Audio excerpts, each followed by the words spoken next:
Have you ever felt like there's an open door to prosperity right in front of you, but for some unseen reason, it just won't budge? As if something is watching you while you try, pray, believe, but still remain stuck in the same spot? I'm Hannah, and before we walk with you through this profound revelation, take a breath with me and subscribe now to the Keys of Prosperity channel, because here, you'll always receive messages that illuminate your mind, strengthen your faith, and unlock paths that seemed locked for years. And tell me in the comments where you're watching from.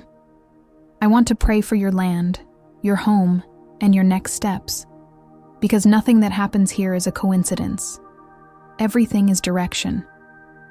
From a young age, I believed that prosperity was a privilege, luck, talent, or a kind of destiny reserved for a few. But when I delved into the scriptures, especially Proverbs, I realized that prosperity is not chance. It's a principle. God doesn't choose favorites. He responds to positions.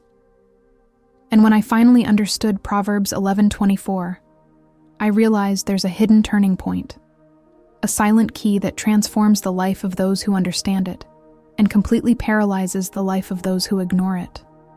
The verse says, "One person gives freely, yet gains even more. Another withholds unduly, but comes to poverty." And when that entered my soul, everything changed. Modern neuroscience calls this principle the neural reward circuit, the zone of behavioral expansion. The Bible calls it spiritual generosity. Science and word meet like two lamps lit at the same time, revealing the same path. When you withhold out of fear, the brain registers lack. When you release out of faith, the brain registers abundance. And the most impressive thing is that this change doesn't begin in the pocket. It begins in the mind. Scarcity always creates invisible barriers. Abundance always opens unexpected routes. The generous heart operates at a different frequency, a different pattern, a different atmosphere. I want you to imagine a dark room, completely closed off, with no windows, no apparent doors. In this room are people who spend years trying to find a way out, but keep stumbling in the same place. Most live like this, trapped in the darkness of a retention mindset. But there is a small point of light that only a few manage to see. It's as if suddenly someone turned on a flashlight and said, "Look here, the way out has always been here." That moment, that revelation, is what Proverbs 11:24 does. It illuminates what was hidden. It exposes what is holding you back in life without you realizing it. And when the light arrives, nothing remains the same. And perhaps, as you listen to me now, you realize that there's something inside you that always knew that holding back got you nowhere. Always knew that the fear of losing prevented you from winning. Always felt that your life seemed like a dammed river, not for lack of water, but for too many blockages. Generosity is the breaking of that dam. It's the release of the flow. When you give, you don't lose. You open a path. When you flow, you don't diminish, you expand. It's divine logic, inverted in human eyes, but perfect in spiritual eyes. And there's something even deeper. Generosity isn't just about resources. It's about posture, atmosphere, inner energy. Science proves that when you give, dopamine and serotonin flood your mind, activating the feeling of abundance, reinforcing neural pathways of prosperity, showing your brain that you live not in threat, but in security. God already knew this millennia ago. Science has only confirmed it. When you share, you expand. When you withhold, you contract.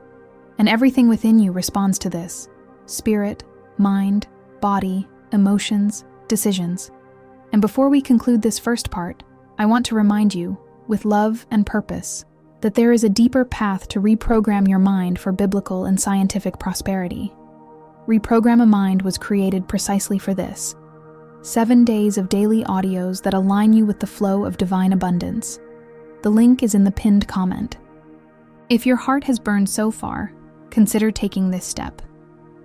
Now, get ready, because in the next part, I will reveal why understanding this verse is the first step to activating financial miracles that have been stagnant for years. And you will feel this in a real and spiritual way. Have you ever noticed that there are times when God doesn't just speak? He unlocks something within you? That's exactly what begins to happen when Proverbs 11:24 stops being a memorized verse and becomes a spiritual lens. From here, I want you to walk with me as if we were side by side, because the next step reveals something most people never realize. Prosperity doesn't begin when you receive. It begins when you decide to release. And it is in this decision that God measures the heart, heaven reacts, and life changes direction without warning.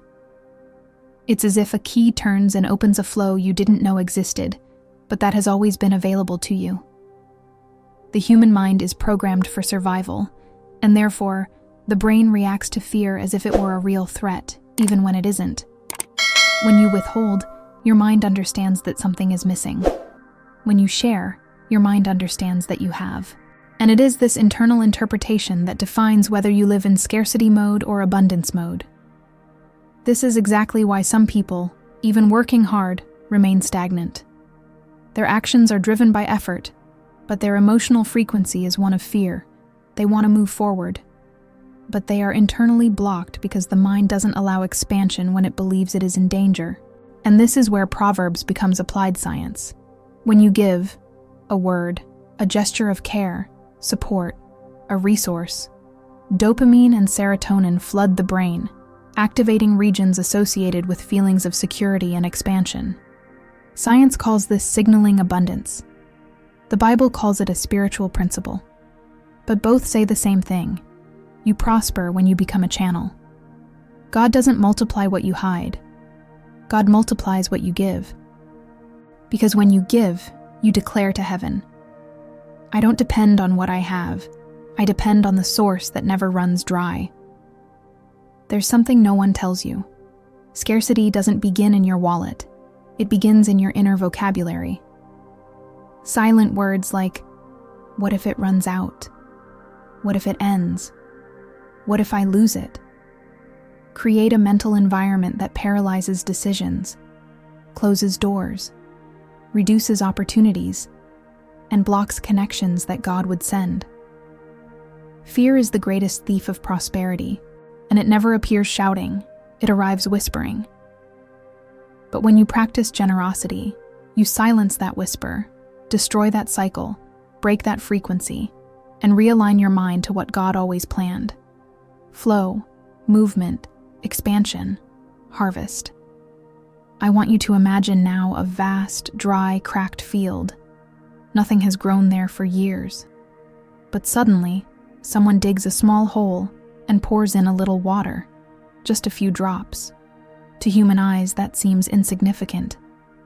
But in the spiritual world, that is a breakthrough. Because every great harvest is born from a small act, but one full of faith. Generosity is not measured by the size of what you give, but by the intention it carries. When you give from the little you give, God considers you faithful. And when you are faithful in the little you give, heaven considers you capable of much. That's how cycles change. That's how destinies are rewritten. The biggest misconception people have is thinking that generosity is something you practice when you have extra. But the Bible shows exactly the opposite. Multiplication always begins in times of scarcity. The widow who gave the oil, the widow who gave the 2 coins, the boy who gave the loaves and fishes. What they had wasn't much, but it was all they had at that moment. And that's precisely what made God multiply it. Heaven doesn't multiply excess. Heaven multiplies faith, because faith is the spiritual element that authorizes the miracle. When you give, you don't lose, you plant. When you plant, you don't diminish, you expand. And now, I want you to take a deep breath, because in the next chapter, we're going to delve into an even deeper revelation. How generosity not only changes your relationship with money, but changes your spiritual identity, and why some people thrive almost effortlessly after activating this principle. Prepare your heart, because what follows connects mindset, spirituality, and destiny in such a profound way that many describe it as the moment everything began to change. There comes a point in the spiritual journey when generosity ceases to be merely an act and becomes an identity. It's as if something within you shifts, as if scarcity is finally uprooted and replaced by a new awareness of abundance. Many people try to prosper simply by working harder, praying more, doing more, but they remain trapped because they still carry the mark of fear within. The fear of lacking, the fear of losing, the fear of not being enough. And this silent fear is the chain that binds even people of faith. But when the principle of Proverbs 11:24 enters the heart, something breaks. And when it breaks, it never returns to what it was before. A prosperous mind is not a mind that has much. It is a mind that knows it will never be helpless. A prosperous mind doesn't hold on tightly. It flows peacefully. A prosperous mind doesn't fear tomorrow. It rests in the God who is already there. And this rest changes everything. It changes decisions. It changes choices. It changes priorities. It changes behaviors. The person who once clung desperately to little now lives with the profound conviction that, if God asks, they will give, because they know that heaven always gives back multiplied. That's why some prosper without explanation. They have activated the flow. And when that identity takes hold, life begins to respond in unexpected ways. Doors that have been closed for years open effortlessly. The right people appear along the way. Opportunities arise at unlikely moments. What seemed difficult suddenly flows. The Bible calls it favor. Science calls it aligned mental expansion. But we know what it truly is. It's the movement of God in someone who has finally become trustworthy for heaven. Because God doesn't give much to those who are afraid. God gives much to those who have purpose. And generosity reveals purpose. Perhaps you've already asked yourself, why does so-and-so prosper and I don't? But what no one has told you is that true prosperity isn't about effort.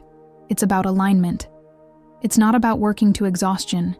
It's about working with expanded awareness. It's not about chasing after things.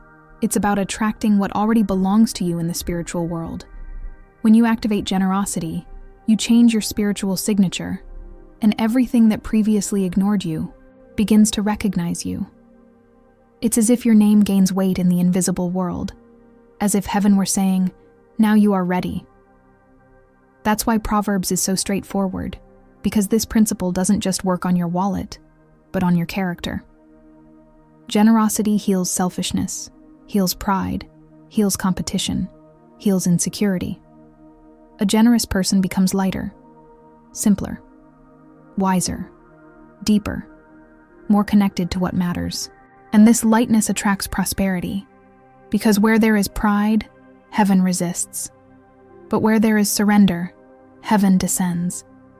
Generosity doesn't just open doors, it changes who you are when you walk through them. Now imagine something with me. Imagine your life is a large garden. In some areas, the soil is fertile. In others, it's dry. In others, there are seeds, but no strength to sprout. Generosity is like the rain that falls evenly, touching all parts, even the hardest ones. Over time, what seemed dead begins to bloom. There are areas within you that may have been dry for years. Relationships, purpose, finances, confidence, self-esteem. But when you activate generosity, it's as if clouds move and begin to water everything at once, and transformation is inevitable.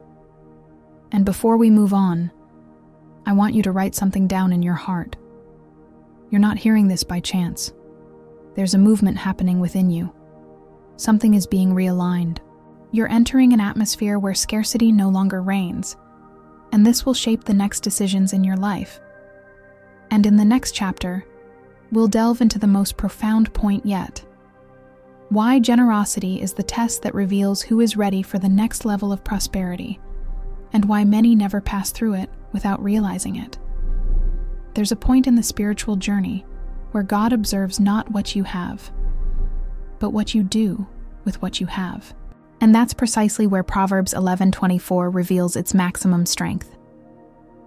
Because generosity isn't just a gesture, it's a spiritual diagnosis.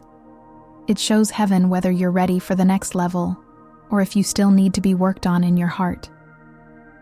Many people pray for increase, multiplication, open doors, but remain trapped in the same cycle because they don't realize that God doesn't give much to those who still hold back little out of fear.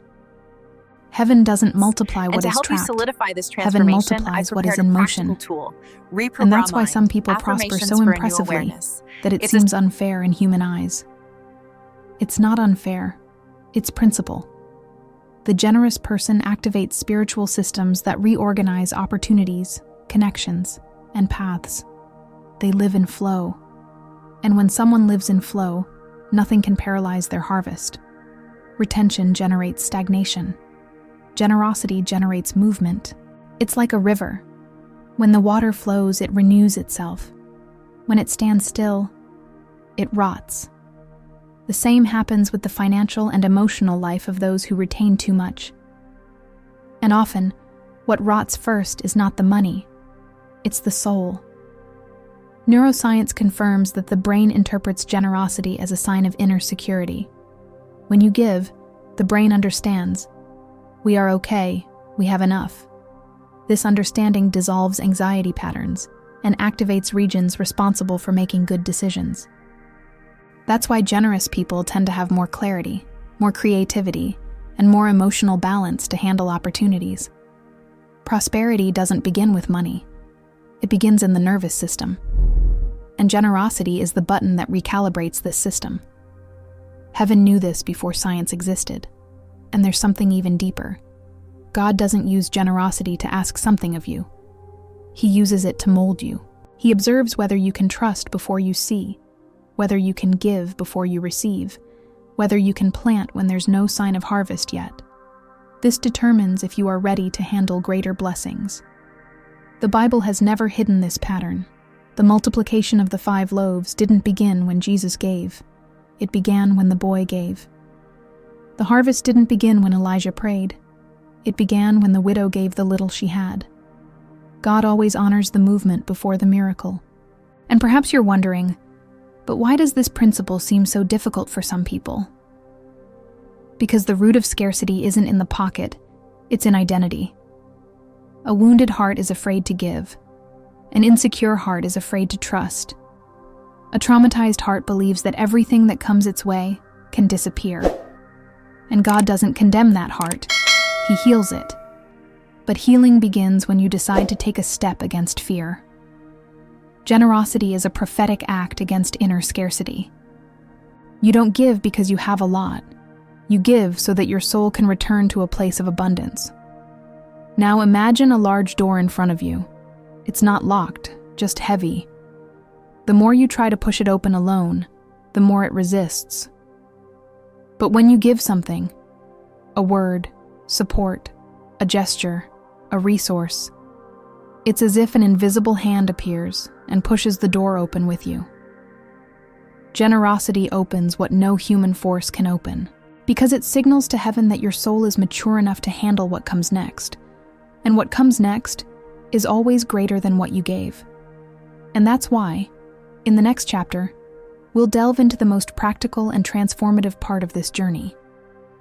A unique guided practice with prophetic affirmations of prosperity to reprogram your mind and align your spirit with the flow of divine abundance. Prepare to feel something shift within you, not just as an emotion, but as a spiritual direction. I want you to close your eyes slowly and allow your breath to align with the presence of God.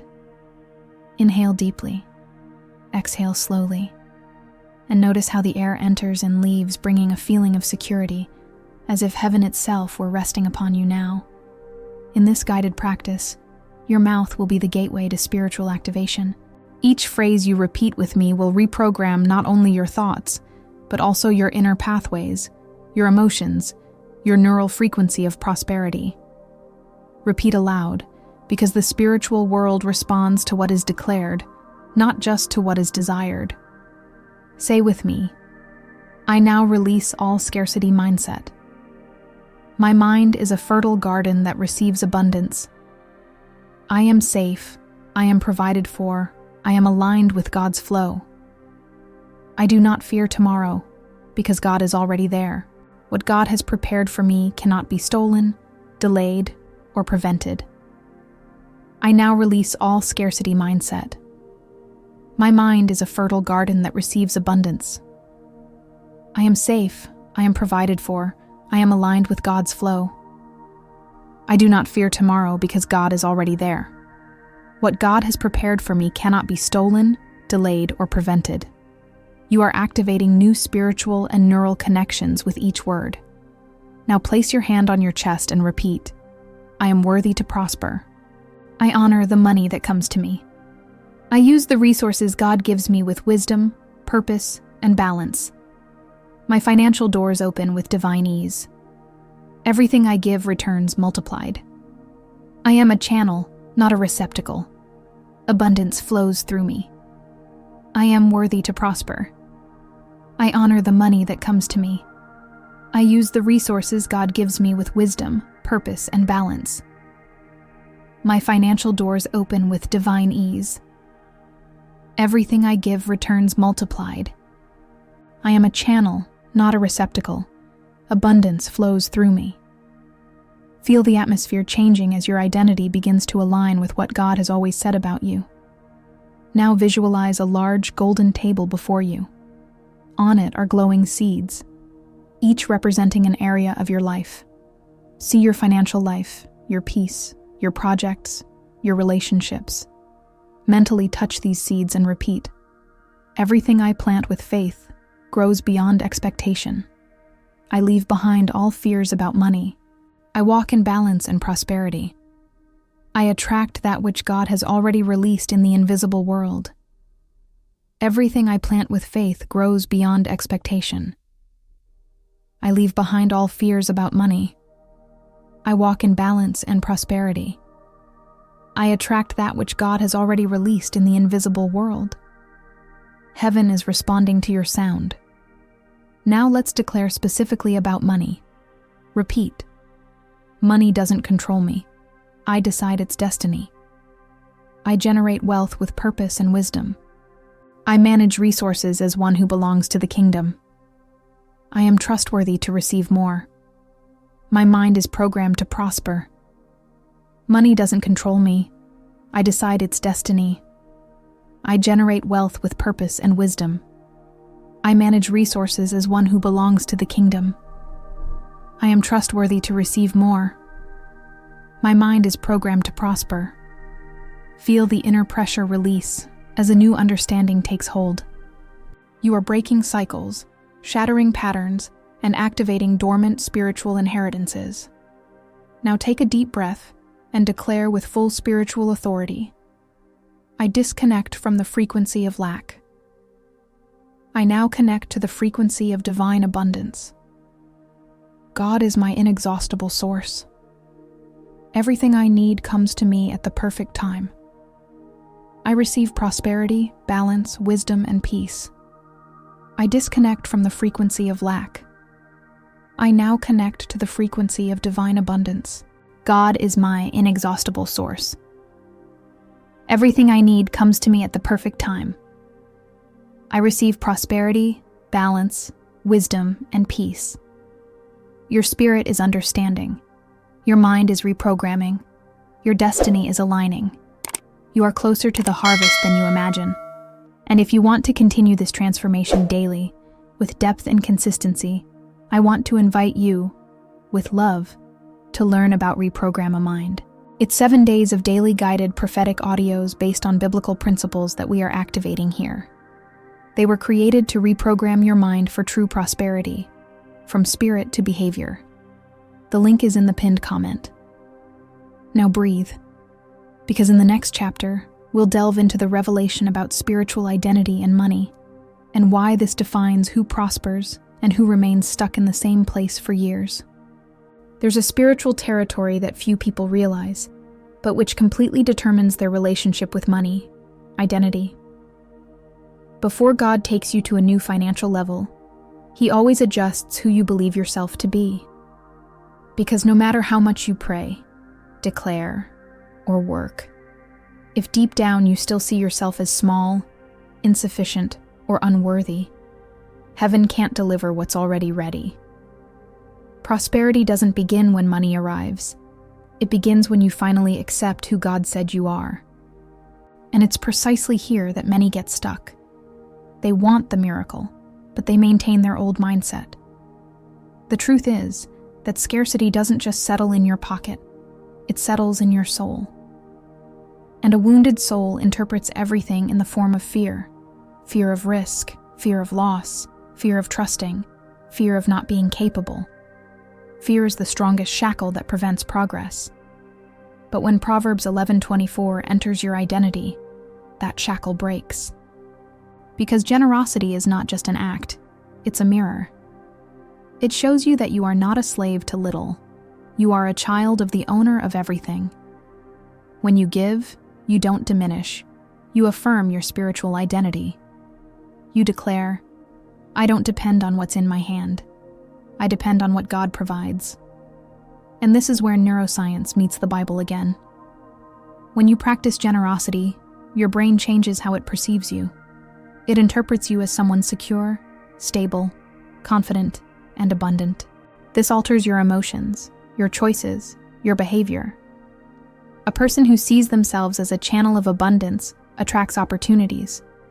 A person who sees themselves as a victim of scarcity repels everything. Not because God doesn't want to give, but because the wrong identity doesn't know how to handle what comes. Prosperity requires inner structure. That's why heaven works first in the invisible realm, and perhaps you've already felt this inner struggle. Part of you desires to prosper, but another part fears the changes that prosperity brings. Part of you believes, but another part doubts.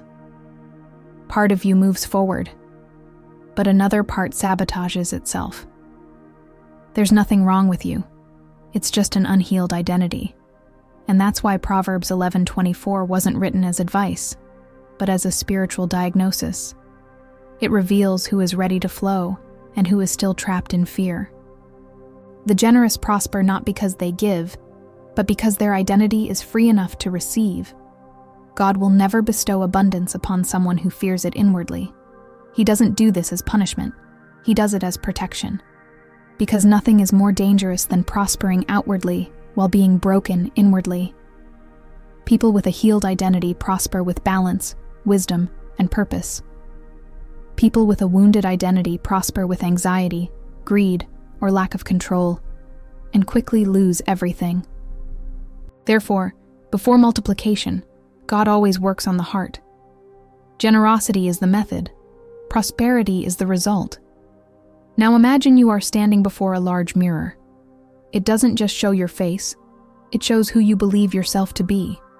Some see inadequacy, others see lack, others see guilt. But today, at this moment, God is cleansing that mirror. He is revealing the true image, not the one fear has constructed. And that image is strong, abundant, reliable, balanced. You are not someone who lives trying to survive. You are someone created to rule. And that understanding changes everything, absolutely everything. In the next chapter, we'll delve into the most crucial aspect of this entire journey, the invisible test that reveals who masters money and who is mastered by it, and how this test separates those who prosper from those who stagnate for years. This is the point where many fall without realizing it, and where you will rise with spiritual clarity. There's a point on the journey to prosperity where it's no longer money that reveals the person. It's the person who reveals who occupies the throne of the heart. And this test doesn't appear in times of hardship. It appears when things finally start to flow. It's when doors open, when opportunities arise, when resources arrive. It's there that God silently observes which voice you obey first, the voice of faith or the voice of fear. Because the greatest enemy of prosperity is not lack, it's idolatry disguised as prudence. It's the moment when money ceases to be a tool and tries to become the master. The Bible couldn't be clearer. The love of money is the root of all evil. 1 Timothy 6:10. It's not the money itself. It's the love, the attachment, the emotional dependence, the wrong place it occupies. There are poor people who are slaves to money without having anything. And there are prosperous people who are completely free, even though they have a lot. Slavery isn't in the balance, it's in the soul. When money dictates your emotions, determines your decisions, controls your behavior, or steals your peace, it has ceased to be a resource and has become an idol. And no idol can coexist with the Spirit of God. The rich young man was obedient, morally upright, admired by society, but when Jesus touched the area that governed his heart, he froze. He couldn't imagine a life where God guided his decisions, because money was what guaranteed his emotional security. And this is where many stumble. They value the resource so much that they lose sight of its source. They work tirelessly, accumulate without balance, protect without purpose, and call it prudence, when in reality, it is fear disguised as responsibility. God never asked you to abandon money. He asked you to abandon the emotional dependence that turns it into an idol. And here is a profound spiritual secret. You can only master that which you are not allowed to master you. When you put money in its proper place, as a tool, an instrument, a bridge, it becomes light. It flows. It expands. It multiplies. But when you place it on the throne, it paralyzes you. It demands from you. It corrodes you. It imprisons you. Biblical prosperity is not about having a lot, but about having freedom. It's about sleeping peacefully, about making decisions without fear, about not trading your family, your health, your faith, for an inflated bank account and an empty soul. And if this chapter is stirring something within you, don't run away. Don't ignore it. Perhaps it's God lovingly exposing a point that needs realignment to unlock the next level of your life. There is no true prosperity without inner cleansing. There is no external advancement without emotional liberation. Money only multiplies who you already are. If you are balanced, it expands balance. If you are anxious, it expands anxiety. If you are generous, it expands generosity. If you are enslaved, it expands enslavement. That's why God first heals, then multiplies. Now write in the comments, as a public and spiritual act, Amen. Declare that God governs your heart, your decisions, your financial life, and your destiny. Declare that money will never occupy the throne that belongs to the Creator. This positioning is a seal, a key, a covenant. And if you haven't yet signed up for Keys of Prosperity, do so now and walk with me on this journey of wisdom, faith, and transformation. This channel exists to keep you strong when pressures try to pull you back into scarcity. In the next chapter, we will reach the conclusion of this journey, the final revelation that connects the Bible, neuroscience, and destiny, and seals within you a new consciousness of prosperity. It is the spiritual closure that many describe as the exact point where life begins to change. There's a moment in the spiritual journey when everything falls into place, as if the loose pieces finally find their place. And if you've made it this far, that's already a clear sign that God is moving something deep within you. I want you to take a deep breath and allow this final revelation to descend upon your spirit like an eternal seal. Prosperity doesn't begin when money arrives. It begins when the mind awakens. The Bible calls it renewal of understanding. Neuroscience calls it neuroplasticity. But heaven has always known that you don't live by what you see. You live by what you believe. And when your belief changes, your reality inevitably changes with it. A mind aligned with Proverbs 11:24 enters entirely new territory. It's like leaving a dark room after years and finally seeing the open sky. You realize that fear never owned you, that lack was never your identity, that scarcity was never God's plan for you. And when this awareness settles in, something within you expands. You begin to make decisions with peace, to see opportunities where you previously saw threats, to feel clarity where there was once confusion. Prosperity is an internal state that inevitably becomes external. The mind creates the paths that life needs to follow. And I want you to know, with tenderness and truth, you are not alone. Your presence here was not a coincidence. It was an answer. God brought you to this message because there is something within you ready to be activated, something that was already germinating, waiting only for light, a word, direction. The scarcity that tried to paralyze you for years no longer has the same power. You are no longer governed by the fear of what you will lack, but by the certainty of the God who never fails. Generosity has opened doors. Your identity has been adjusted. Your heart has been repositioned. Now, heaven can take you further. If this video touched your spirit, and I know it did, I want to lovingly invite you to continue this journey in a daily and profound way. Reprogram a Mind is the next natural step. It consists of 7 days of guided audios that combine faith, science, neuro-reprogramming, and prophetic declarations. Each audio was created to break cycles, heal thoughts, align emotions, and activate the abundance that God has always planned for you. If this ignited something within you, don't ignore it. The link is in the pinned comment. Heaven honors those who decide to move forward, and I want to express my deepest gratitude for your presence here. You have no idea how much this means. This family is growing, and it will grow even more with you walking with us. Your words, your comments, your faith, all of this builds something greater than ourselves. And if this message has ignited hope within your heart, write Amen as a public act of faith and spiritual agreement. This seals in the invisible world what God began today within you. Thank you for walking this path with me. Thank you for entrusting your spiritual journey to this message. Thank you for being here. See you in the next video. Infinite gratitude.